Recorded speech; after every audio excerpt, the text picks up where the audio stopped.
राहत उन लोगों की है जो किसी के सामने झुकना नहीं चाहते। उनको बिल्कुल राहत मिल गई, किसी के चरण नहीं छूना चाहते, उनको बड़ा सहारा मिल गया। उन्होंने कहा गुरु की कोई जरूरत ही नहीं, हम खुद ही पालेंगे। और यही अड़चन है। अगर नानक जैसा व्यक्ति कृष्णमूर्ति के पास हो, रामकृष्ण जैसा व्यक्ति कृष्णमूर्ति के पास हो, तो कोई अड़चन नहीं। लेकिन जो लोग इकट्ठे होते वे वही लोग हैं जो अहंकार गिराने में असमर्थ हैं। इनको गुरु की जरूरत है। ये बड़े मजे की घटना है। कृष्णमूर्ति के पास जितने लोग हैं उनको गुरु की जरूरत है। नानक के पास जितने लोग थे बिना गुरु के भी पा सकते थे। कहोगे कि मैं पहेली खड़ी कर रहा हूं। नानक के पास जो लोग थे बिना गुरु के पा सकते थे, क्योंकि वो तैयार थे गुरु प्रसाद को स्वीकार करने को। वो तैयार थे अपने को छोड़ने को। पाया तो बिना गुरु के जाता है, लेकिन गुरु की धारणा तुम्हारे अहंकार को गिराने में सहयोगी हो जाती। तुम अकड़ से नहीं भरते, नहीं तो तुम कहोगे शीर्षासन करता हूं 3 घंटे, सुबह ध्यान करता हूं। एक पत्नी मेरे पास आई और उसने कहा कि मेरे पति आपके पास आते, उन्हें कुछ समझाइए, हद हो गई। सिख है पति। क्या हुआ? उसने कहा कि रात 2 बजे से उठा दे और जपजी का पाठ शुरू कर देते, तो घर में सोना ही मुश्किल हो गया। न बच्चे सो सकते, न मैं सो सकता। और उनसे कुछ कहो तो वो कहते हैं कि तुम सब उठ के पाठ करो। क्या करना? मैंने पति को बुलाया, वो मेरे पास आते थे। मैंने उनसे पूछा कि कब उठ के पाठ करते हैं? उन्होंने कहा कि बस सुबह प्रभात काल में, बस 2 बजे सुबह उठाता हूं। उनके लिए 2 बजे सुबह। तो मैंने कहा कि तुम्हारी जो सुबह है दूसरों के लिए बहुत खतरनाक हो गई। वो बोले वो उनकी गलती है, उनको सबको उठना चाहिए। आलसी है, काहिल है, सुस्त। और मैं तो सबकी सेवा ही कर रहा हूँ, जोर से जपजी का पाठ करता हूँ। मोहल्ले पड़ोस के लोगों के कान में भी पड़ जाती है आवाज। मैंने उनसे कहा कि तुम ऐसा करो, थोड़ा कम सेवा करो मोहल्ले पड़ोस की। तुम 4 बजे धीरे धीरे लाना उचित, अन्यथा जो चढ़े हुए लोग हैं उनको उतारना बड़ा कठिन हो जाता। उन्होंने कहा कि ऐसा कभी नहीं हो सकता, आप क्या मुझसे मेरा धर्म छीनना चाहते? अब यही उनकी अकड़ है कि उन जैसा पाठ करने वाला कोई नहीं। और वही अकड़ बाधा है, जीवन भर दोहराते रहो जपजी को। असली सवाल तो अकड़ का मिटना है। इसलिए नानक बार बार कहेंगे कि क्या तुम करते हो उससे कुछ भी ना होगा जब तक कि तुम न मिट जाओ। ये गुरु की धारणा स्वयं को मिटाने की बड़ी कीमिया है। क्योंकि करो तुम कुछ, कहते तुम हो गुरु प्रसाद से, उसकी कृपा से हो रहा। मैं कर रहा हूं, बस अड़चन खड़ी हो जाएगी। अगर तुम अपने मैं को बिना किसी के सहारे के गिरा दो तो गुरु की कोई जरूरत नहीं। लेकिन करोड़ में कभी कोई एक व्यक्ति बिना गुरु के गिरा पाता है, इसलिए वो अपवाद है। उसको हमें गिनती में लेना नहीं चाहिए, उसके कारण नियम नहीं बनाना चाहिए। कभी कभी ऐसा हो जाता है कि कोई व्यक्ति बिना गुरु के गिरा देता है, पर उसके लिए बड़ी गहरी समझ चाहिए जो तुम्हारे पास नहीं है। उसके लिए इतनी गहरी समझ चाहिए कि वो अहंकार को आंख के सामने खड़ा करके देख ले और सिर्फ देखने से अहंकार गिर जाए। उसकी वैसी आंख चाहिए जैसे शिव के पास कि कामदेव को देख लिया और कामदेव भस्म हो गए। इतनी अवेयरनेस, इतना होश चाहिए। कोई बुद्ध, कोई कृष्णमूर्ति कभी इतनी त्वरा से देख लेता है कि उसके देखने की उस तीव्रता में ही सब गिर जाता है। फिर दूसरा भाव पैदा नहीं होता, क्योंकि सब राख ही गिर गई। उसे ख्याल ही नहीं होता कि मैंने कुछ किया है, हुआ। लेकिन तुम तो कुछ भी करोगे तो भीतर एक धुन बजती रहती, मैंने किया है। भजन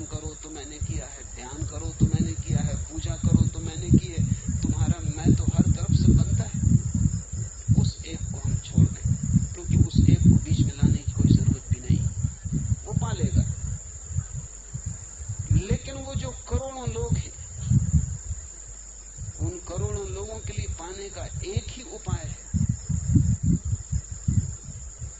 कि वो जो भी करे साधना भाव यही रखें कि गुरु के प्रसाद से, गुरु की कृपा से हो रहा है। भारत में बड़ी पुरानी लोकोक्ति है कि जब सतयुग था तब गुरु की इतनी जरूरत न थी, लेकिन कलयुग में गुरु की बड़ी जरूरत होगी। क्या कारण? हिंदू किस हिसाब से बांटते हैं संसार को। सतयुग वे कहते हैं उस समय को जब लोग बड़े सचेत थे, बड़े सावधान थे, और कलयुग कहते हैं उस युग को जब लोग बड़े सोए हुए हैं, मूर्छित। इसलिए बुद्ध का या महावीर का धर्म उतने काम का नहीं है आज जितना नानक का धर्म। नानक का धर्म नवीनतम धर्म है, हालांकि उसको भी 500 साल हो गए, वो भी काफी पुराना हो गया और नया चाहिए। क्योंकि बुद्ध और महावीर जिनसे बात कर रहे थे वे हमसे ज्यादा सचेत लोग थे, वे हमसे ज्यादा प्रबुद्ध लोग थे, वे हमसे ज्यादा सरल लोग थे। फिर कृष्ण जिनसे बात कर रहे थे वे और भी सरल लोग थे। जैसे हम पीछे जाते हैं वैसे सरलता है। जैसे एक आदमी अपने पीछे जाए तो बचपन में सरल होता है, जवानी में थोड़ा कठिन हो जाता है, बुढ़ापे में तो बिल्कुल जटिल हो जाता है। बूढ़े आदमी से तो पार पानी मुश्किल है, उसे कुछ भी पता नहीं, लेकिन वो समझता है सब मुझे पता है। जिंदगी की टक्करें खाई है, इधर उधर गिरा है, कहता अनुभव बहुत है। ठीकरे इकट्ठे किए हैं, लेकिन वो सोचता है कि बड़े अनुभव से ज्ञान इकट्ठा कर लिया।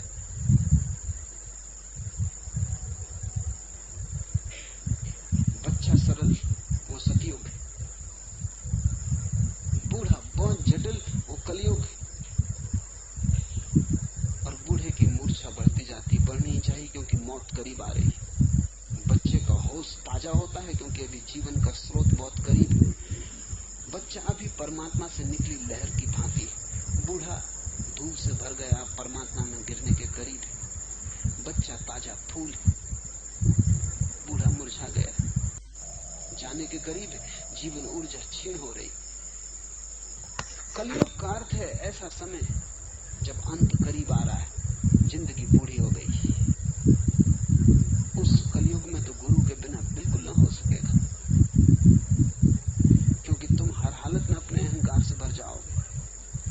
जब तुम छोटे छोटे काम करके अहंकार से भर जाते हो तो तुम साधना करके कैसे न भरोगे। तुमने एक छोटा सा मकान बना लिया है, तुम अकड़े फिरते हो कि तुमने एक तिजोरी भर ली, तुम अकड़े फिरते हो। जब तुम परम धन की खोज में जाओगे तो तुम्हारी अकड़ तो बहुत हो जाएगी। तो जो आदमी मंदिर जाता है, मस्जिद जाता है, उसकी अकड़ देखो, वो सबकी तरफ देखता है कि तुम सब नरक में पड़ोगे, सड़ोगे।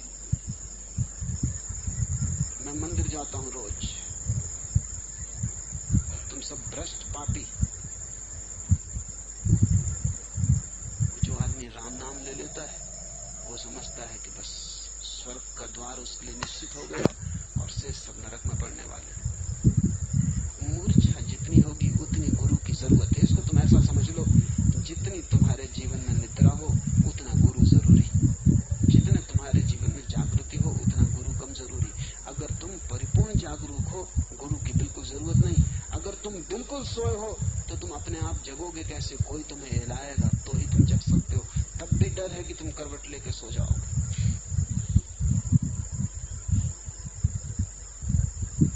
वह गुरु की कृपा से प्राप्त होता है। आदि सच, जुगादि सच, है भी सच, नानक होसी भी सच। वह आदि में सत्य है, युगों के आरंभ में सत्य है, अभी सत्य है। नानक कहते हैं वह सदा सत्य है, भविष्य में भी सत्य है। सत्य और असत्य की यही परिभाषा है। असत्य वो जो कभी नहीं था, अब है और कभी फिर नहीं हो जाएगा। असत्य का अर्थ है दो छोरों पर जो नहीं और बीच में है। सपना, सुबह तुम उठे तब खो गया, रात तुम जब सोए तब नहीं था। इसलिए तो सुबह तुम कहते हो सपना झूठा था, सच नहीं, क्योंकि सांझ नहीं था, सुबह फिर नहीं है। तुम्हारे शरीर एक दिन नहीं था, एक दिन फिर नहीं हो जाएगा। ये शरीर झूठा है। क्रोध आया, एक क्षण पहले नहीं था और घड़ी भर बाद फिर चला जाएगा। ये क्रोध सपना है, ये सच नहीं। जो सदा है वही सत्य है। और अगर तुम इसको धारणा को गहरे ले जाओ तो तुम्हारे जीवन में रूपांतरण हो जाएगा। उससे बहुत ज्यादा ग्रसित मत होना जो बदलता है। तुम उसी की तलाश करना जो अबदला, सदा स्थायी और स्थिर। कौन है तुम्हारे भीतर जो कभी नहीं बदलता? उसको ही खोजो। जरूर वो तुम्हारे भीतर है, क्योंकि सब बदलाहट उसी पे होती है।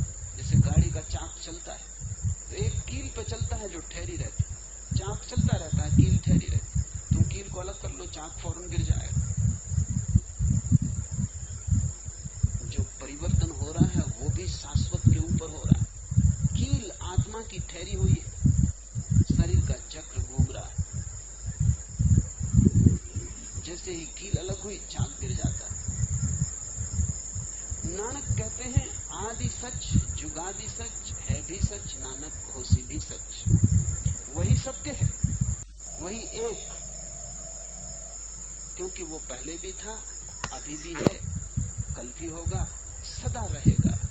और शेष सब सपना है।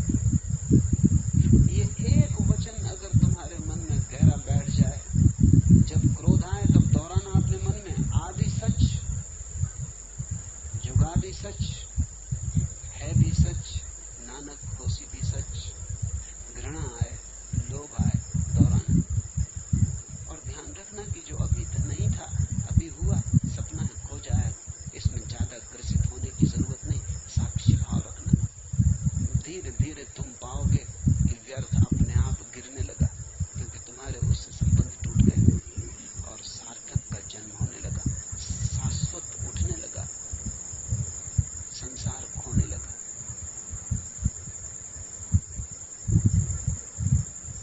सोची सोची न हो गई, जिस सोची लखबार, चुपे चुपे न हो गई, जिलाई रहा लिवतार। भूखिया भूख न उतरो, जे बन्ना पुरिया भार। सहस सियाणपा लख होई, ता इब न चले नाली। किब सचियारा होइए, किब कूड़े तुटपाली। हुक्म रजाई चलना, नानक लिखिया नाली। बड़ा कीमती बहुमूल्य सूत्र है, नानक का सबसार। सोचकर भी हम उसे सोच नहीं सकते, यद्यपि हम लाखों बार सोच सकते।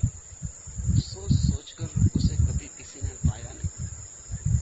सोच सोचकर ही तो हमने उसे गंवाया है। जितना हम सोचते हैं उतने ही तो विचारों में हम खो जाते।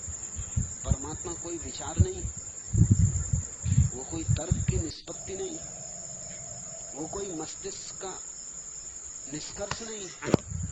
परमात्मा तो सत्य है, तुम्हें सोचने का सवाल नहीं। देखना है, सोचने से क्या होगा?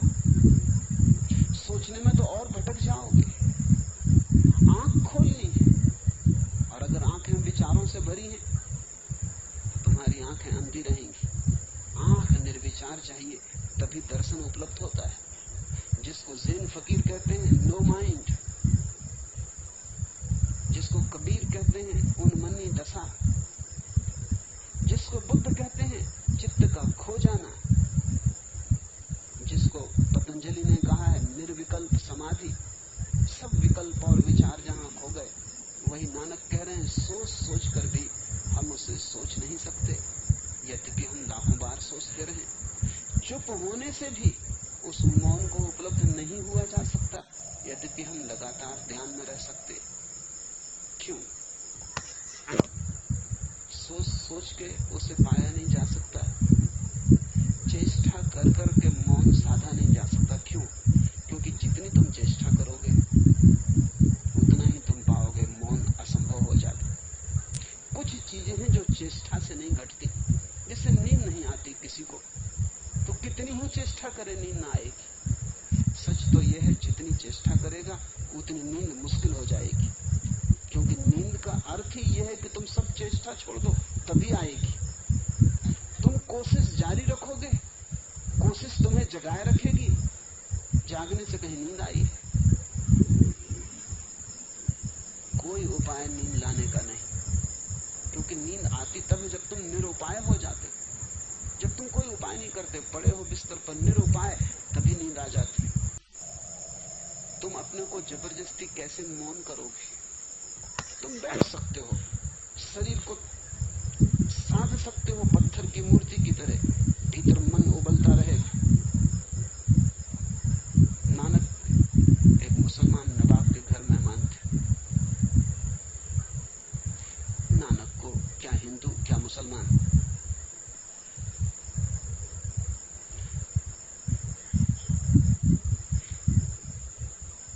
जो ज्ञानी है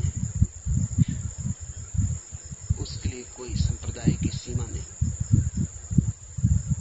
उस नवाब ने नानक को कहा कि अगर तुम सच्ची कहते हो कि न कोई हिंदू न कोई मुसलमान, तो आज शुक्रवार का दिन है, हमारे साथ नमाज पढ़ने चलो। नानक राजी हो गए, पर उन्होंने कहा कि अगर तुम नमाज पढ़ोगे तो हम भी पढ़ेंगे। नवाब ने कहा, ये भी कोई शर्त की बात हुई, हम पढ़ने जा ही रहे। पूरा गांव इकट्ठा हो गया,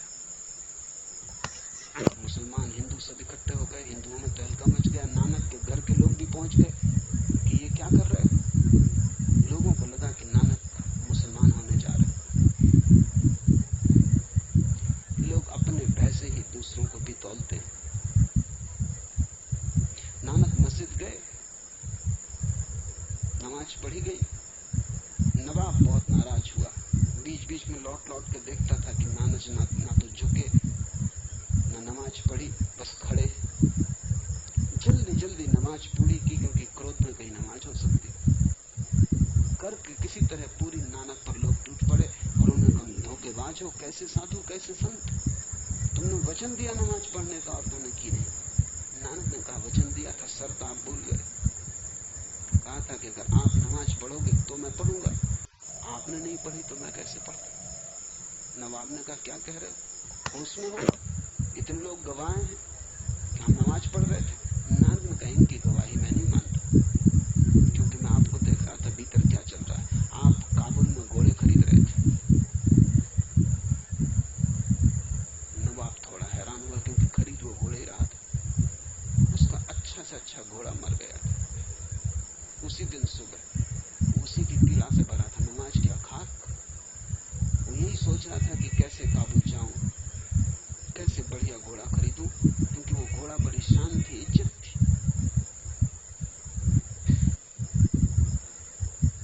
और नाना ने कहा, ये जो मौलवी है तुम्हारा, जो पढ़वा रहा था नमाज, ये खेत में अपनी फसल काट रहा था।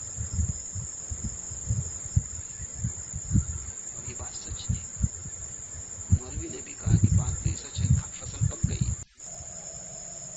और काटने का दिन आ गया। गांव में मजदूर नहीं मिल रहे, चिंता मन पे सवार है।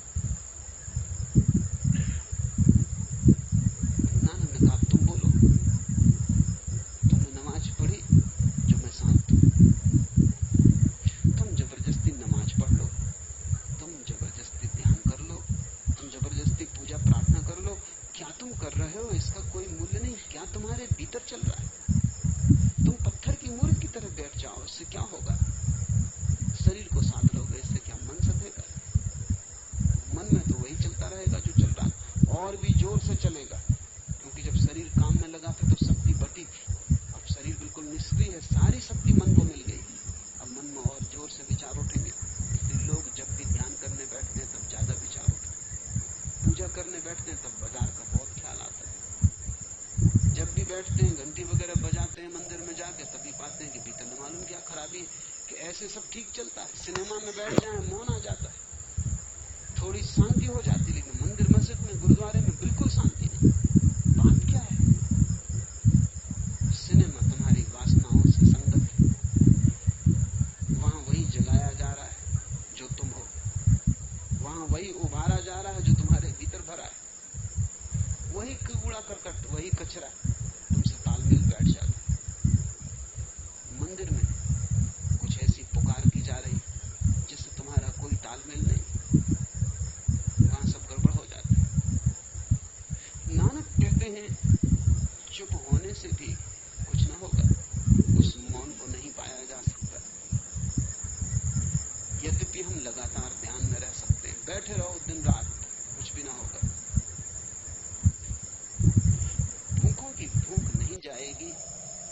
कि हम पुड़ियों के पहाड़ ही क्यों न जमा कर लें, क्योंकि ये भूख पुड़ियों से भरने वाली नहीं।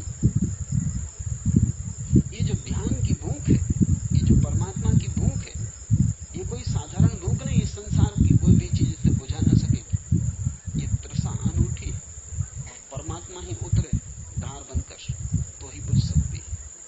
किस भांति हम सच्चे बने, किस भांति झूठ के पर्दे का नाश हो। नानक कहते हैं कि उसके हुक्म और उसकी मर्जी के अनुसार, जैसा उसने नियत कर रखा है, लिख रखा, उसके अनुसार चलने से ही ये हो सकता है। ये वचन अति ध्यान पूर्वक समझने का है। हुक्म रजाई चढ़ना नानक लिखिया नाल, नहीं तुम्हारे करने से कुछ भी न होगा। तुम जो भी करोगे तुम ही करोगे। तुम सच भी बोलोगे तो तुम्हारे झूठे व्यक्तित्व से ही सच निकलेगा। वो सच भी झूठा हो जाए, तुम सच लाओगे कहां से? तुम बिल्कुल झूठे हो, इससे कोई फर्क न पड़ेगा। नानक एक गांव में ठहरे थे। गांव में जो प्रधान था गांव का, उसने निमंत्रण दिया था सारे गांव को भोज का। कोई यज्ञ चल रहा था, नानक को भी बुलाया था, नानक गए नहीं। और एक गरीब आदमी के घर में ठहरे थे। उस आदमी का नाम था लालू। गरीब बढ़ई था, उसकी कोई हैसियत न थी, रूखी सूखी रोटियां थी। और गांव के अमीर ने निमंत्रण दिया था, अनेक बार आदमी आए बुलाने, नहीं। जब माना अमीर खुद आया, नानक को लेके गया। नानक ने कहा तुम चाहते हो तो चलूंगा। उसने पूछा महल में ले जाकर कि मेरे शुद्धतम भोजन को इंकार करते हो और उस गरीब का अशुद्ध भोजन। वो ब्राह्मण भी नहीं है। ये शुद्ध ब्राह्मणों ने स्नान करके गंगा जल से इस सबको तैयार किया है, पवित्रतम, और तुम इसे इंकार करते हो।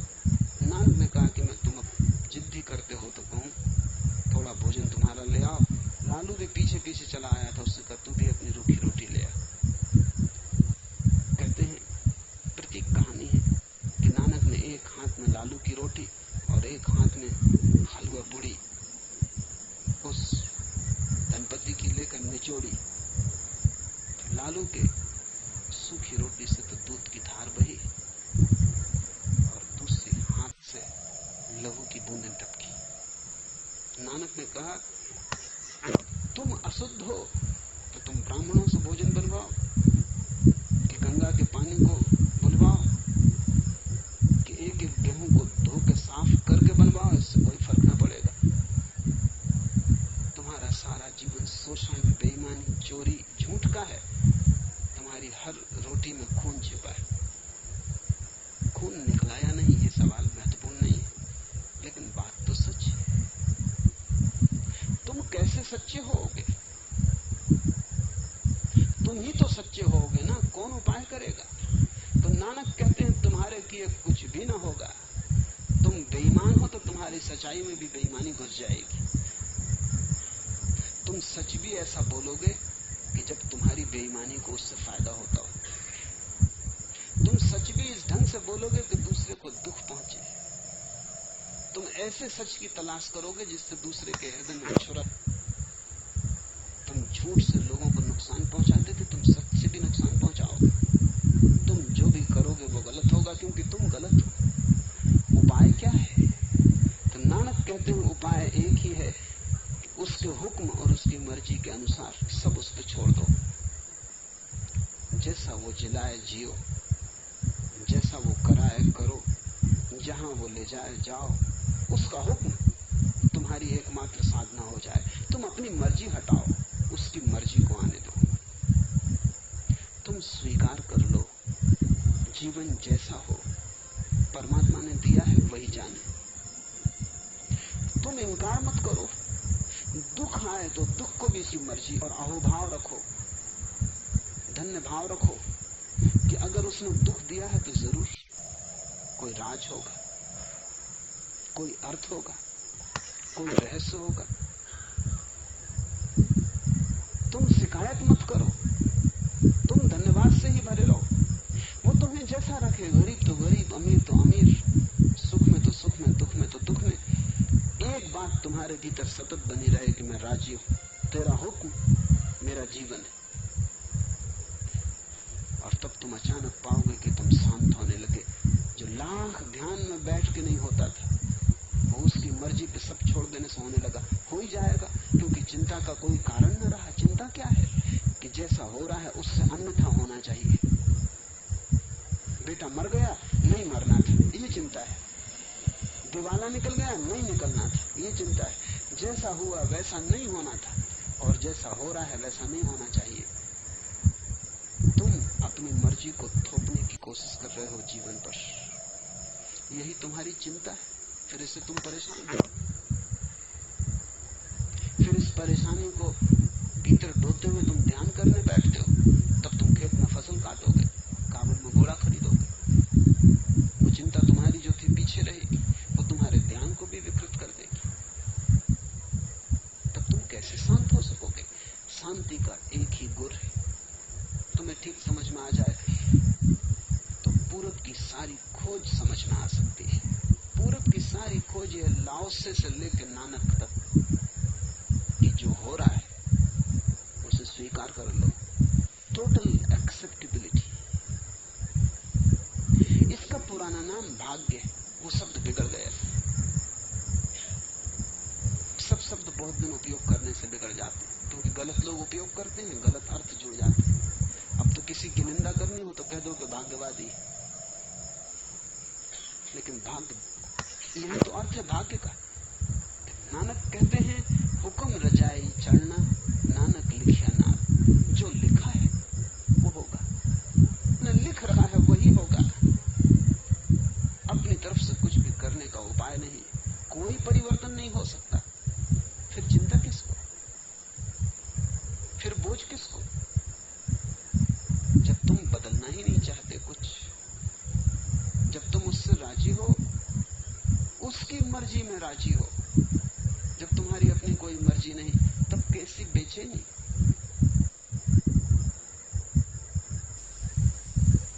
तब कैसा विचार, तब सब हल्का हो जाता, पंख लग जाते, तुम उड़ सकते हो उस आकाश में जिस आकाश का नाम है एक ओंकार सतनाम।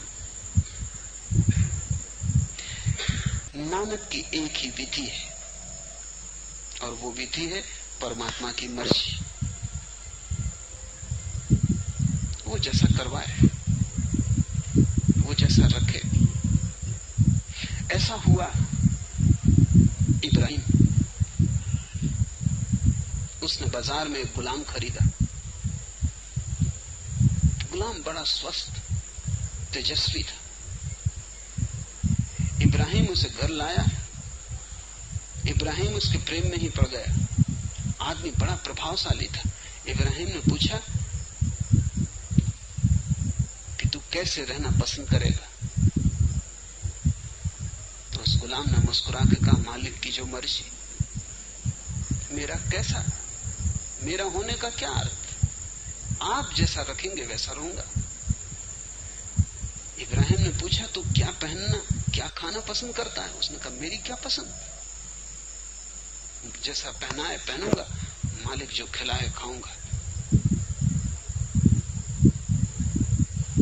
इब्राहिम ने पूछा कि तेरा नाम क्या है, हम क्या नाम लेके तुझे पुकारें? उसने कहा, मालिक की जो मर्जी, मेरा क्या नाम। दास का कोई नाम होता? जो नाम आप दे दें। कहते हैं इब्राहिम के जीवन में क्रांति घट गई। उठ के उसने पैर छुए इस गुलाम के और कहा कि तूने मुझे राज बता दिया जिसकी मैं तलाश में था। अब यही मेरा और मेरे मालिक का नाता। तू मेरा गुरु है। तब से इब्राहिम शांत हो गया। जो बहुत हुआ था, जो बहुत दिन नमाज पढ़ने से न हुआ था, वो इस गुलाम के सूत्र से मिल गया। हुक्म रजाई चढ़ना, नानक लिखिया नाल। सोचो, थोड़ा प्रयोग करो, जैसा रखे रहो।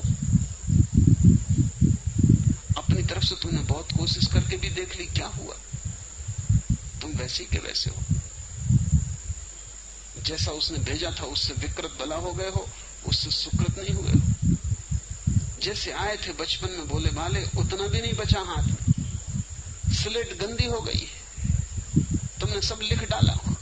संत आपके क्या तुम्हारे हाथ लगा है? थोड़े दिन नानक की सुन के देखो, छोड़ दो उस पर। इसलिए नानक कहते हैं न जप न तप न ध्यान न धारणा, एक ही साधना है, उसकी मर्जी। जैसे ही तुम्हें ख्याल आएगा उसकी मर्जी का, तुम पाओगे भीतर सब हल्का हो जाता है। एक गहन शांति, एक वर्षा होने लगती भीतर, जहां कोई तनाव नहीं, कोई चिंता नहीं। पश्चिम में इतना तनाव और चिंता है, पूरब से बहुत ज्यादा है। हालांकि पूरब बहुत गरीब है, दुखी है, बीमार है, रुग्ण है, भोजन तनाव, इतना तनाव है कि करीब करीब 4 आदमियों में 3 आदमी विक्षिप्त हालत में हो गए। क्या कारण? क्योंकि पश्चिम ने अपनी मर्जी चलाने की कोशिश की। आदमी को पश्चिम में भरोसा, हम सब कर लेंगे, भगवान की कोई सहारे की जरूरत नहीं, भगवान है ही नहीं, आदमी सब कर लेगा। तो उसने बहुत कुछ कर भी लिया है, लेकिन आदमी बिल्कुल खो गया है, पागल हुआ जा रहा है। बाहर बहुत कुछ कर लिया, भीतर सब रुग्ण हो गया है। अगर तुम्हारे जीवन में ये सूत्र उतर जाए तो कुछ करने को नहीं बचता। जो हो रहा है होने दो, तुम तैरो मत, बहो, नदी से लड़ो मत। नदी दुश्मन नहीं है, मित्र है। तुम बहो, लड़ने से दुश्मनी पैदा होती है। और जब तुम उल्टी धार तैरने लगते हो तब तुम नदी तुमसे संघर्ष करने लगती। तुम सोचते हो नदी मुझसे दुश्मनी ले रही। नदी को क्या दुश्मनी? नदी को तुम्हारा पता भी नहीं, तुम अपने ही हाथ उल्टी धारा बह रहे हो। तुम्हारी मर्जी यानी उल्टी धारा, अहंकार यानी उल्टी धारा, उसकी मर्जी, तुम धारा के साथ एक हो गए। अब नदी जहां ले जाए वही मंजिल है, जहां लगा दे वही किनारा है, डुबा दे तो वो भी मंजिल है। फिर कैसा दुख? तुमने दुख की जड़ काट दी। बड़ा कीमती ये सूत्र है। नानक कहते हैं उसके हुक्म और उसकी मर्जी के अनुसार, जैसा उसने नियत कर रखा है, लिख रखा है, उसके अनुसार चलने से ही यह हो सकता है। तो नानक ने अहंकार के सब द्वार बंद कर दिए। पहले तो गुरु प्रसाद कि तुम जो भी करो, जो भी उपलब्धि हो वो गुरु की कृपा, और फिर जो भी हो जीवन की धारा, वो जहां ले जाए उसका हुक्म। फिर कुछ और करने को बचता है न लगेगी कि तुम्हें भी पता चल जाए एक ओंकार सतनाम, कर्ता पुरुष, निर्भय निर्वैर, अकाल मूर्ति, अजूनी सैभम गुरु प्रसादी, आदि सच जुगादि सच, है भी सच नानक होसी भी सच। सोची सोची न हो गई जे सोची लखबार, चुपे चुपे न हो गई जे लाई रहा ले उतार। भूखिया भूख न उतरो जे बना पुरिया भार, सहज सियाणपा लख होई त एक न चले नाल।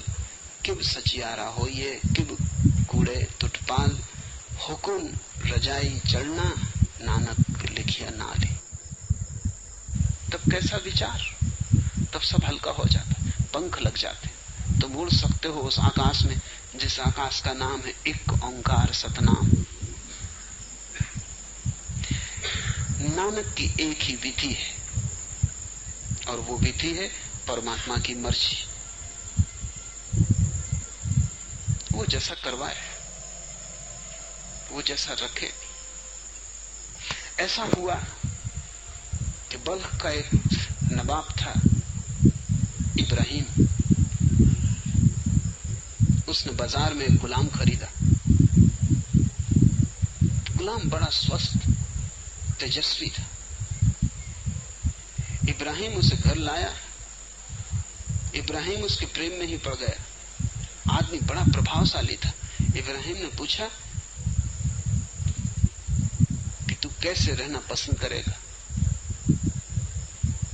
तो उस गुलाम ने मुस्कुरा के कहा, मालिक की जो मर्जी। मेरा कैसा, मेरा होने का क्या अर्थ? आप जैसा रखेंगे वैसा रहूंगा।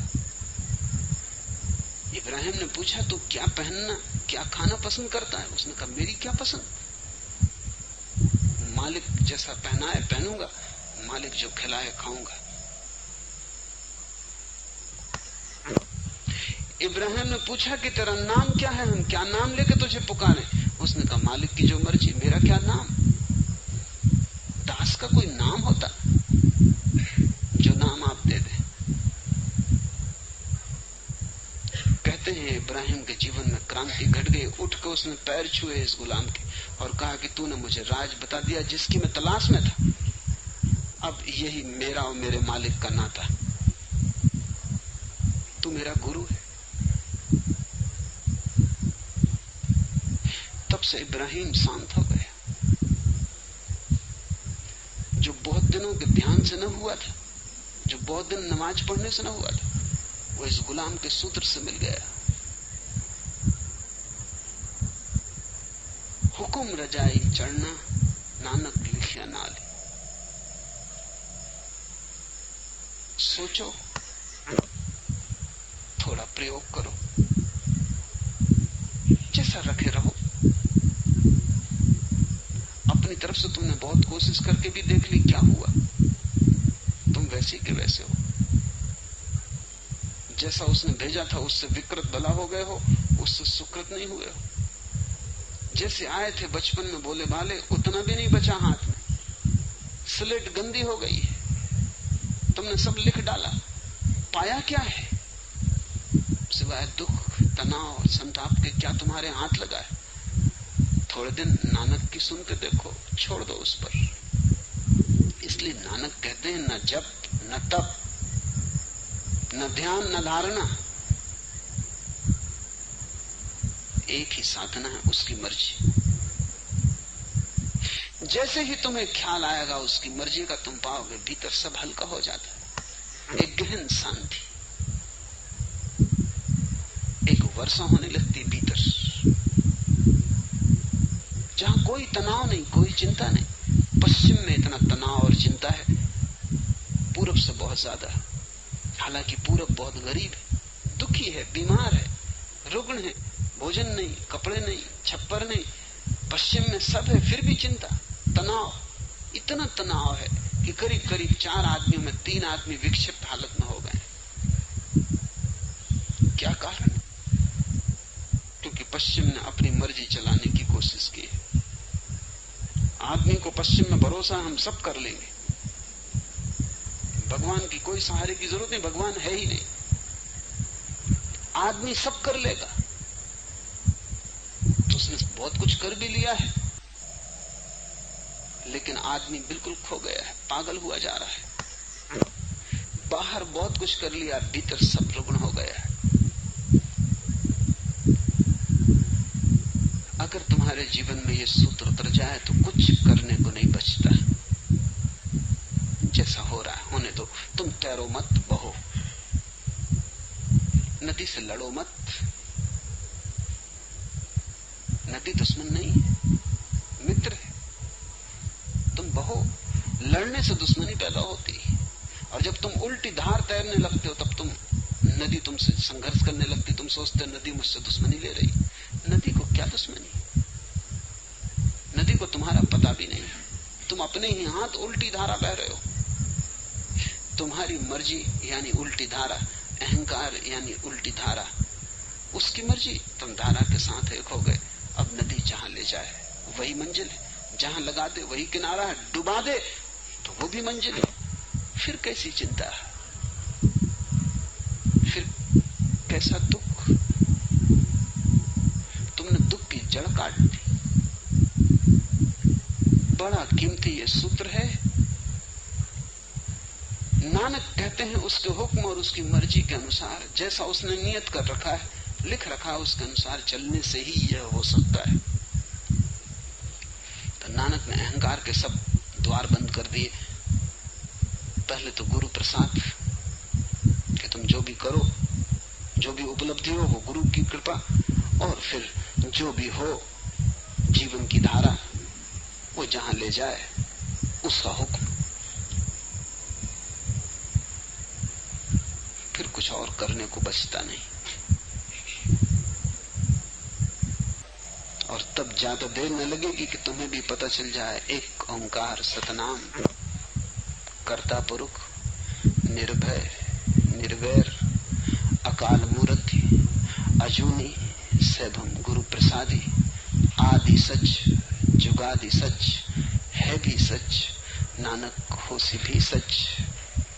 सोची सोची न हो गई जे सोची लखबार, चुपे चुपे न हो गई जे लाई रहा ले उतार। भूखिया भूख न उतरो जे बना पुरिया भार, सहज सियाणपा लख होई त इक न चले नाल।